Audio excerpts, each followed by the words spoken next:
CBN e a Tecnologia, com Gilberto Sudré.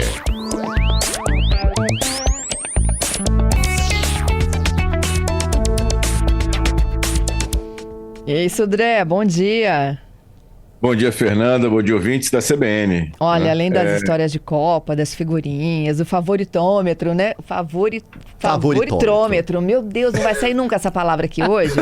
A gente contou a história do Matias, sabe, Gilberto? No início dessa semana, ele comprou um sofazinho. E não comprou figurinha, ele comprou um sofá de quase R$2.000, porque ele estava com o celular da mãe. Eu acompanhei essa notícia, mas, Fernanda, antes de a gente começar a entrar exatamente nesse assunto, eu queria só fazer uma observação. Eu li ontem um artigo de um estatístico alemão. Ele acertou os 3 últimos vencedores das Copas do Mundo. Né? E aí? Fazendo estatística. E ele, essa Copa agora, ele falou que a final vai ser entre Espanha e Portugal e a Espanha vai ganhar. Segundo ele, né? Então, seu favoritômetro aí pode ser ajustado aí para a Espanha. Meu Deus, então, o favoritômetro do Globo tem França, Espanha e Argentina na frente. Então, esse estatístico alemão falou em final Espanha e Portugal, e a Espanha vai ganhar. Vamos ver, vamos acompanhar de perto aí a Copa do Mundo, né, para isso. Mas amanhã, gente, a abertura com México e África do Sul. Você tá otimista, Gilberto? Mais ou menos, viu? Depois desse estatístico aí, né? Não deu para ficar muito animado, não, nessa questão. A gente não aparece nem nas quartas de final. Ele fez das quartas de final para frente, né? Nem nas quartas de final o Brasil não está cotado. Segundo ele, pelo menos, a gente vai ficar pelo caminho antes disso, né? Vamos ver se ele está certo ou não, né? Vamos acompanhar. E aí, vamos contar a história do Matias? Então, vamos lá. Tem não só o Matias, é um caso que basicamente tem várias outras ocorrências, eu tenho acompanhado pela internet, né? Principalmente crianças que jogam com o celular de pai ou da mãe e fazem compras de jogos, né, nessa questão. Essa é uma questão interessante a gente observar que essas compras, na verdade, não são golpes. Na verdade, streaming de áudio e vídeo, aplicativos de inteligência artificial, jogos, todos eles oferecem normalmente alguma coisa para se comprar, né?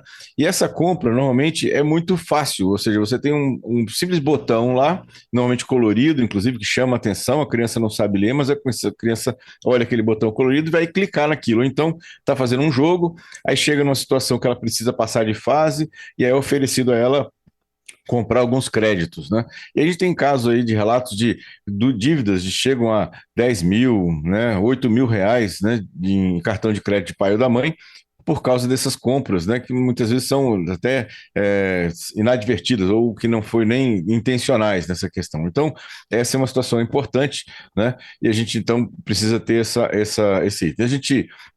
O problema, então, é uma falta de configuração, a gente vai falar de configuração daqui a pouco dos aplicativos, mas também de supervisão, ou seja, da questão de supervisão parental, nesse caso. E aí, como é que as crianças conseguem comprar, por exemplo, sem os pais perceberem? O motivo mais frequente dessa questão é eu deixar o cartão de crédito salvo no aparelho. Então, seja pai ou a mãe dono daquele aparelho, salva, né? Obviamente muito mais confortável você, em vez de ficar digitando o número do cartão de crédito toda vez, né, numa compra, você deixar salvo no aplicativo o seu cartão de crédito. E aí simplifica bastante. Na verdade, é escolher o que vai comprar, concordar e a compra está feita nesse caso. Então, esse é o primeiro motivo, né, bem frequente de compras inadvertidas ou esse tipo de compra que não era esperada nessa questão. Outra questão também é as senhas memorizadas. Muitas pessoas deixam as senhas de portais de e-commerce salvas no celular.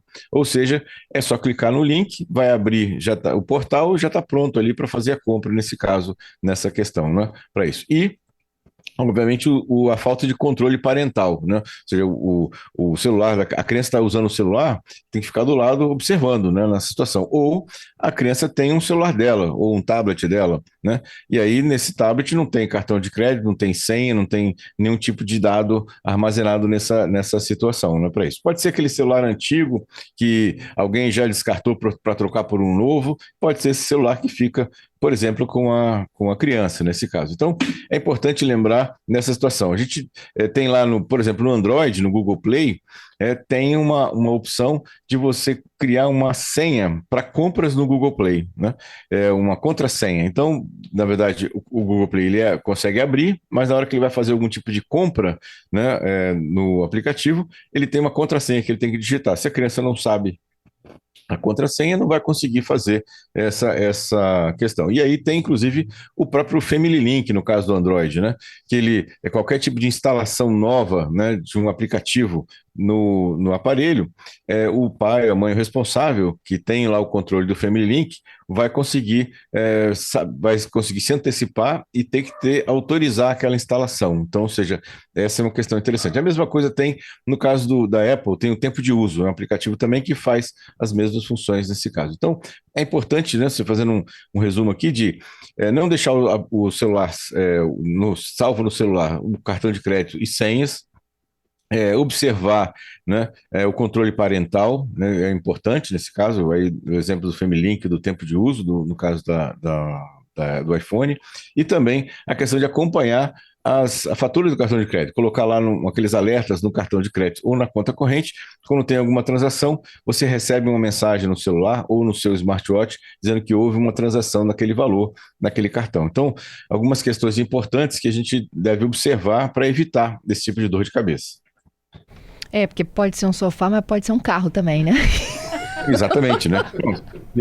Essas compras, por exemplo, de jogos, tem vários casos aí na internet de casos de R$10 mil, né? Ou seja, o sofá foi 1.900 e alguma coisa, né? Quase R$2 mil. Mas imagina uma conta de R$10 mil em créditos em um jogo, né? Numa situação como essa, é bem complicado. É óbvio que compras via internet, você sempre tem dá algum trabalho, mas em geral você consegue cancelar aquela compra, né? E cancelar aquele débito, mas vai dar algum trabalho, alguma dor de cabeça para isso. É verdade. E compras na internet também, você tem o direito de arrependimento, né? Dos 7 dias? 7 dias, exatamente. Mesmo que você tenha recebido o produto em casa, que tenha aberto o produto, você não ficou satisfeito, você tem 7 dias para devolver o produto e ter de volta, né, o seu crédito, né, no seu pagamento. No caso do Matias, a família até gostou do sofá e acabou ficando, né? A tia ficou. Exatamente lá, né? Mas assim, é um caso que não é atípico. Na verdade, a gente tem visto vários casos como esse na internet, né? E basicamente a gente tem até ações bastante simples para evitar nesse tipo de problema. É isso. Tem algumas soluções aqui dos nossos ouvintes. A Patrícia conversa com o Giovanni. E aí, Gilberto? Giovanni dizendo aqui, os meus cartões salvos em aplicativos são todos cartões virtuais. Eu regulo o limite do cartão o tempo todo de acordo com cada compra. É legal, essa é uma boa dica do Giovanni para você evitar danos maiores, né? E assim, pelo menos o meu é assim, eu tenho o cartão salvo, mas ele me pede senha. Então, essa é uma questão. Se eu colocar, no caso do Google Play, tem, né, essa contrassenha, ou no caso do aplicativo, né, ele tem aquela atualização. Tem alguns aplicativos, inclusive, que dependendo do tipo de cartões, né, dependendo do valor que está sendo comprado, ele faz uma contra-confirmação. Se ele manda uma mensagem, por exemplo, no WhatsApp para você, perguntando se é você mesmo que está comprando esse produto, né? E aí você tem que ir lá no WhatsApp e confirmar que aquela compra é sua. Ou então entrar no aplicativo do banco para dizer que realmente você que está comprando aquela situação, e aí você tem que ter a senha do aplicativo do banco. Então é mais uma mais uma barreira, né, para evitar essas compras indevidas. É isso. Ô Gilberto, vamos pro golpe? Vamos lá. O golpe tá aí. Muito bem, Fernando. O golpe dessa semana é um vírus novo que foi desenvolvido exclusivamente para os usuários de macOS, ou seja, usuários de Mac, né, para isso. Então, isso coloca por terra uma coisa que a gente já vem falando há algum tempo, né? Essa questão desse mito, né, que iPhone e Mac não pega vírus, na verdade não é assim. Na verdade, essa campanha agora de ataque contra usuários de Mac, ela usa páginas falsas de aplicativos de WeChat e do Miro para roubar arquivos e criptomoedas. Basicamente, o ataque ele se consolida com o uso de páginas falsas de instalação desses dois aplicativos, WeChat e Miro. E aí, uma vez que o usuário clicou e instalou esse suposto aplicativo, na verdade é o vírus, e ele começa então a monitorar toda a parte de arquivos que ele tem no computador, navegação na internet, tentativa de roubo de senhas e tentativa de identificação e roubo de carteiras de criptomoedas, né, para isso. É um vírus que tem feito algumas vítimas já, né? E tem que principalmente tomar cuidado, os usuários, na questão de onde ele navega e principalmente se ele entra numa página, né, a página começa a pedir login e senha de forma estranha, ou pelo menos não daquele comportamento que a página fazia antigamente. Então, pode desconfiar disso para fazer essa situação. É isso. Gilberto, chegou mais uma participação? Chegaram mais algumas aqui, Fernando. Ramon dizendo que na casa dele todo mundo usa só o cartão de crédito do pai. Então, se der problema, não foi ele que fez. E o problema é quando algum irmão esquece de pagar a conta.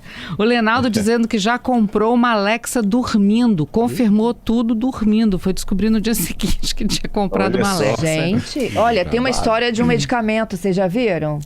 Não.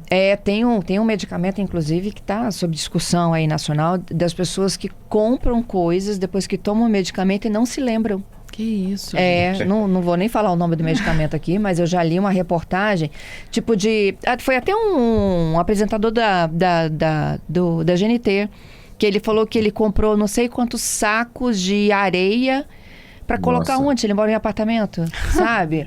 E são coisas assim aleatórias.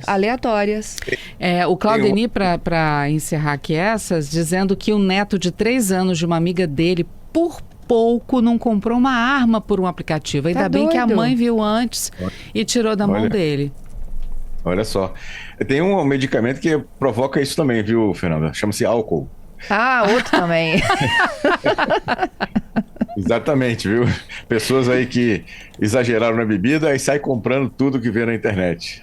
Eu vou colocar aqui no Google o nome do medicamento, e aí o próprio Google diz, olha, são compras sob efeito do medicamento.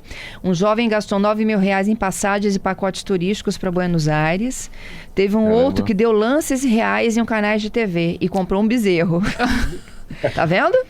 O Giovanni está dizendo aqui... Os relatos incluem aquisição de eletrodomésticos caríssimos, tipo iPads, cafeteiras italianas, coisas bizarras. Teve a história aqui, 100 quilos de pedra. E o cara morava num apartamento. Isso, eu já ouvi essa história. O Giovanni está dizendo que ele viu a reportagem que o remédio provoca sonambulismo. A Sil diz que toma esse remédio. Cuidado, viu, gente?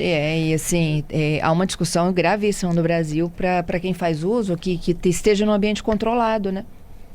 Exatamente. Porque há vários relatos, e foi uma reportagem que eu vi isso, de pessoas que realmente fazem compras desnecessárias porque ele induz a isso. E em algumas situações o problema menos grave é o da compra, né? Que pode acontecer coisas, inclusive, bem mais graves, né? Com isso, sonambulismo, por exemplo. Aí, olha, entre as dicas da reportagem esconda os dispositivos depois que você faz uso do medicamento. Isso, exatamente. E use bloqueadores de aplicativos. Quanto mais barreiras você colocar, menos riscos você vai ter de ter uma compra indevida. E o Anvisa está estudando aqui, olha, devido ao aumento alarmante do uso abusivo, dependência de efeitos adversos, como esse que a gente relatou, a Anvisa endureceu o controle do medicamento. Qualquer dosagem, ele precisa agora de receita tipo B, que é aquela azul, viu? Entendi. Bom, faz sentido. Mas no caso do Matias não tem medicamento, realmente foi uma peripécia dele, né? Ele comprou o sofá e tinha o direito do arrependimento, que é o caso da compra online, e não houve necessidade. Foi uma pequena arte, né? Gilberto, obrigada, viu, pela sua participação. Tenha mais fé nesse Brasil, hein, Gilberto? Vamos ver no sábado, vou acompanhar o jogo lá, vamos ver se merece uma fé maior aí na campanha do Brasil, viu? Nossos ouvintes estão contando aqui onde eles vão assistir, viu? O Ramon tá lá em Cariacica dizendo que o comércio não tá muito motivado, não. A gente já inclusive, vai falar, né, sobre o funcionamento do comércio, supermercado, expectativa de venda para a Copa. Daqui a pouquinho tem um balanço desse com a FEComércio, né, Adalberto? Exatamente, Fernanda. Olha, pelo menos, Gilberto, nos dados da FEComércio, os números são bons, Fernanda. A expectativa para junho e julho, né, os 2 meses da Copa do Mundo, mais de 50 milhões de reais em vendas aqui no Espírito Santo. A expectativa aí da Federação do Comércio aqui do Estado. Muito bom, muito bom. A gente volta então sexta-feira contigo, hein, Gilberto? Você vai assistir de onde? Eu vou Sábado? assistir, tem uma pracinha perto de casa aqui, vamos botar um telão, acho que eu vou assistir junto com a torcida aqui do Brasil, aqui na pracinha, aqui perto de casa. Ai, aqui. que legal! Gilberto vai pra rua. Muito bom, Gilberto. Assistir já junto com, mas de torcer junto lá com o pessoal. Muito bom, viu? Então, sexta-feira a gente volta com mais destaques, hein? Até lá. Obrigado, Fernando, obrigado aos ouvintes pelas muitas participações, até sexta-feira com mais tecnologia.